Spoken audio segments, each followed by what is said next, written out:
So I'm here with Dana from the My Urban Farm in Heirloom, and we're basically here because I connected with the fact that they're also doing an urban homestead, and you said you were farming on a sixth of an acre. Sixth of an acre, yeah. And I think we have like 5,000 square feet, and we have bees, chickens, rabbits, and and I hear you're also growing.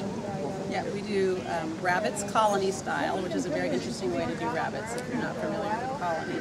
That'd be great. And we do chickens, and we do vegetables, and we also have 2 cats, and a dog, and 2 teenagers. We fall into the animal category at this point. Except they're not producing. No, not yet. Not yet, thank God. So how did you get started in this urban, like what was it that inspired you from just having grass in your front yard to actually going ahead and replacing it all and becoming an urban farm? Well, I've been a chef for the past 25 years, and so I always grew things, tomatoes and everything that I like to cook with. I was divorced a long time ago, so I was a single mom trying to make everything work.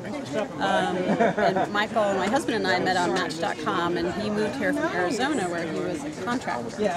And so he wanted to build a new chicken coop because the chicken coop that I had built for myself was kind of a disaster, even though it was functional. And I kind of just want to butt in a little bit because I did speak with her husband Michael a little while ago, and he comes from a very art-teaching type of a family. So one of the things that you'll get to see in some of their products is the artists, that beautiful artistry that's coming out in their work.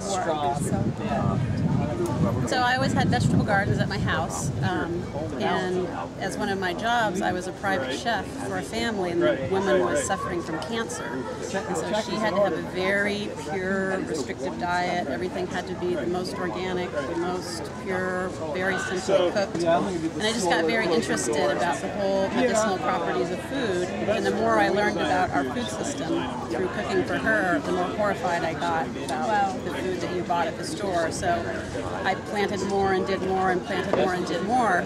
And then one day, Anita, the lady who I was cooking for, came over and said, "Oh my gosh, I want you guys to do this for me. I want this at my house." Michael, who had been a contractor, didn't want to be a contractor anymore. And so we just thought, wow, if she wants it, then maybe other people want it. So basically we started a website and off we went.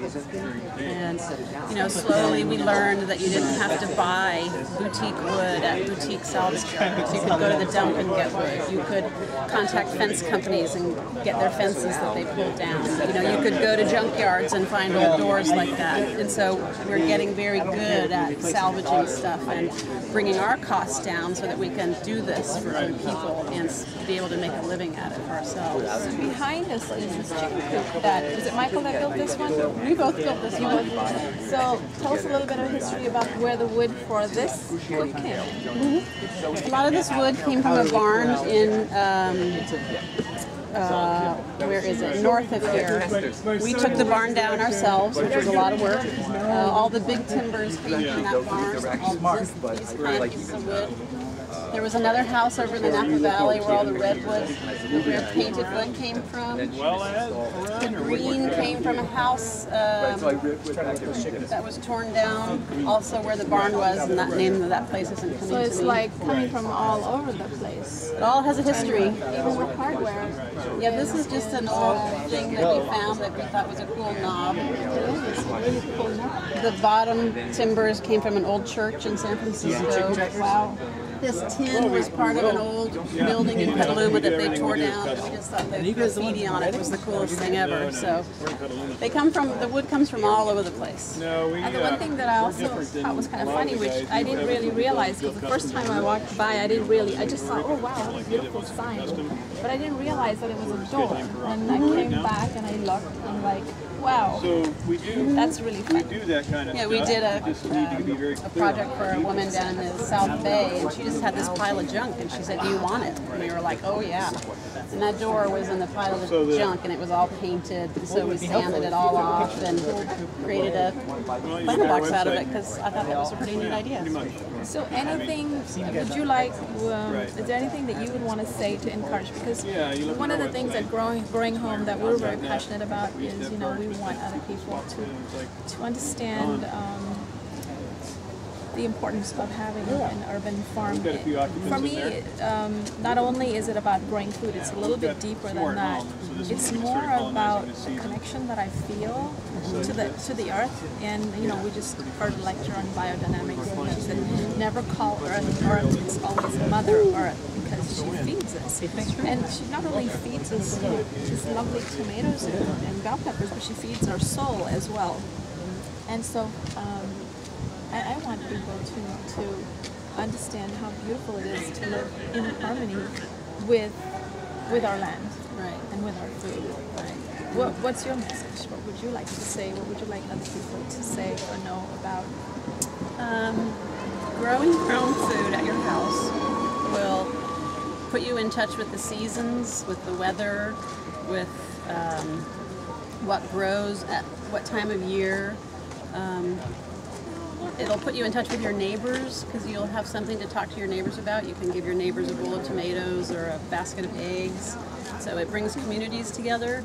It gives you a reason to go outside, you know, and it's really fun to go out in your garden and pick some strawberries for your granola in the morning or collect your eggs for your breakfast. And it just, like you said, it's just such a feeling of belonging to what is going on around you. When people have just grass and ornamental gardens, you know, you can go out there and look at it and think, oh, that's pretty. But then what? Yeah, like a well-kept living room, right, that you'd never want to go sit in. Right. So our kids think we're total hippies, and we sit down at the dinner table and we always are saying, did you know that 90% of what's on your plate came from our backyard? And they roll their eyes and they say, yeah, we know. But when they grow up, we're hoping that when they have their own families, they're going to go, oh, yeah, wow, I want to do that. I need to do that for my family. So before we leave, I'm going to introduce you to David. Michael. Michael. I'm glad you answered. That's all right. So Michael is the artist that we were talking about earlier, and he is applying his art now to these beautiful structures along with his lovely wife, Dana. And it's such a pleasure to meet you guys. Such a pleasure to meet you. And I'm going to keep in touch with both of you. Yes. And hopefully one day we'll come and visit you at your home. That'd be great. That'd be great. Thank you very much. Thanks for stopping by. Thank you for watching thegrowinghome.net. Please continue to watch other videos that we will be putting together at the Heirloom Expo.